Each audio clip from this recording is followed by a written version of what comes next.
আসসালামু আলাইকুম। বাড়িতে যাওয়ার পূর্বে মূলত আমরা সব গরুকে চেক করে থাকি যে কোনো গরুর সমস্যা আছে কিনা। তো এদিকে এসে দেখলাম যে একটি গাভীর বাছুর হওয়ার জন্য ছটফট করতেছিল। তখন আমাদের ফার্মে এক কর্মচারীকে বললাম হাত দিয়ে দেখতে যে পজিশন ঠিক আছে কিনা, কেননা পজিশন যদি ঠিক না থাকে সেক্ষেত্রে বাছুর হইতে অনেক সমস্যা হয়।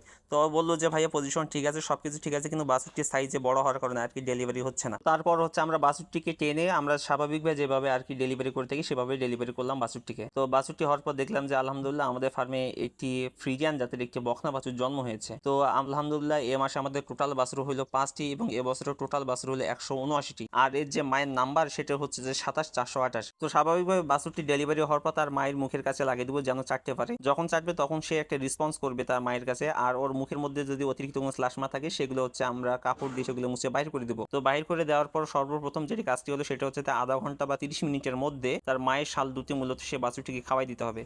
তো মূলত যেহেতু ছোট বাছুর একাকি খেতে পারবে না, তো সে কারণে আর কি আমরা ফিটার দিয়ে সে বাছুরটিকে আমরা হ্যান্ড ফিডিং করবো। তো মূলত আমাদের বাছুরগুলো মূলত আমরা এভাবেই হচ্ছে হ্যান্ড ফিডিং বা এভাবে আমরা ডেলিভারি করে থাকি।